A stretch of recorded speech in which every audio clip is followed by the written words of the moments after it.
Have you ever wondered what the world would be like if we were breathing pure, 100% oxygen?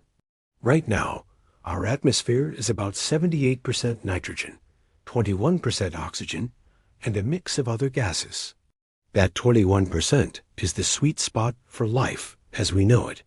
But what if we cranked that dial all the way up to 100%? Would we become superheroes with boundless energy? Let's take a deep breath and dive into this explosive alternate reality. The first thing you'd notice is probably the fire. And I mean fire asterisk everywhere asterisk. Oxygen is the key ingredient for combustion, and with 5 times the normal amount, the world would become terrifyingly flammable. A tiny spark from a car engine, a dropped match, even a lightning strike could trigger an inferno of unimaginable scale. Forests would turn into explosive firestorms, spreading faster than anyone could possibly contain them. Cities would be tinderboxes, with even simple activities like cooking dinner becoming a high-stakes gamble. Our entire world would be one wrong move away from going up in smoke. And what about us? In the short term, breathing pure oxygen might feel amazing. You'd feel a rush of energy, a sense of euphoria. Athletes would shatter records, and your brain would feel sharper than ever. This is because our cells use oxygen for metabolism to create energy. More oxygen means more energy, right? Well, it's not that simple. This high-octane state comes at a terrible price. The condition is called hyperoxia, or oxygen toxicity. Our bodies are finely tuned to that 21% oxygen level. When we're exposed to 100% oxygen for an extended period, it starts to damage our cells. The process creates highly reactive molecules called free radicals. These little troublemakers go on a rampage inside our bodies, damaging proteins, DNA, and cell membranes. The first place to feel the effects would be our lungs.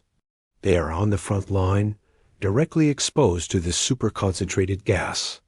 The delicate tissues in our lungs would become inflamed and start to fill with fluid, leading to a condition similar to pneumonia. Breathing would become painful and difficult. Eventually, our lungs would fail. Our central nervous system would also be under attack. We'd experience dizziness, muscle twitches, and blurred vision.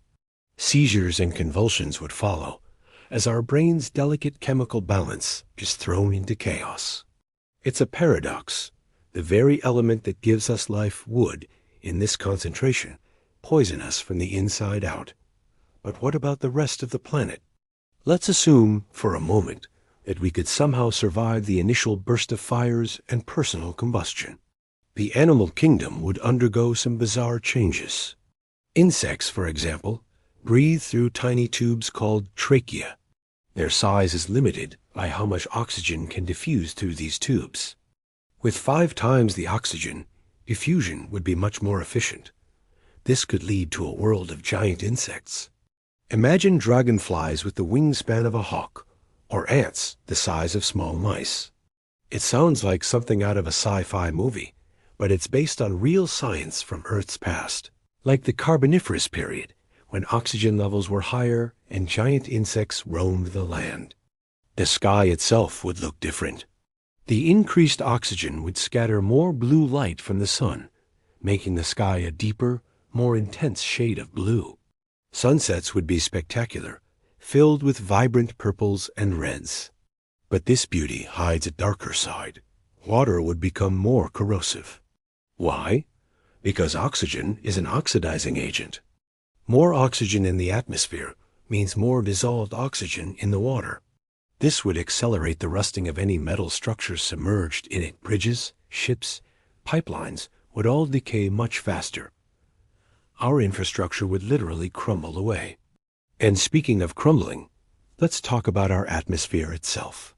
Without the heavy blanket of nitrogen, which makes up most of our air, the atmospheric pressure would drop significantly. This would have strange effects. The boiling point of water would decrease, making it harder to cook food properly. The lower pressure would also make it more difficult for airplanes to generate lift, changing the dynamics of flight entirely. Over the long term, the geological and biological cycles of our planet would be thrown into disarray. Plant life might initially thrive with more oxygen for respiration, but the constant threat of fire and the changes in atmospheric chemistry would likely lead to mass extinctions.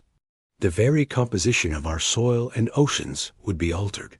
The world would become a hostile, alien environment. So, while the idea of a pure oxygen atmosphere might sound invigorating, the reality is a catastrophic nightmare. It's a world of uncontrollable fire, poisoned bodies, and giant bugs. This thought experiment really highlights the incredible, delicate balance that makes our planet a perfect home for us. That 78% nitrogen isn't just filler. It has a crucial buffer that tames oxygen's fiery nature and keeps our world stable and safe. It's a powerful reminder that sometimes more isn't better. The air we breathe every day, in its exact, specific mixture, is a miracle of cosmic engineering. It's what allows us to live, to thrive, and to even ponder these wild, what-if scenarios in the first place. So next time you take a deep, refreshing breath, give a little nod of thanks to all that boring nitrogen. It's the unsung hero keeping our world from turning into a planetary bonfire. Thanks for joining me on this explosive journey. What other what-if scenarios would you like to explore? Let me know in the comments below. And if you enjoyed this, don't forget to hit that like button, subscribe, and ring the bell so you don't miss our next adventure into the unknown. See you next time.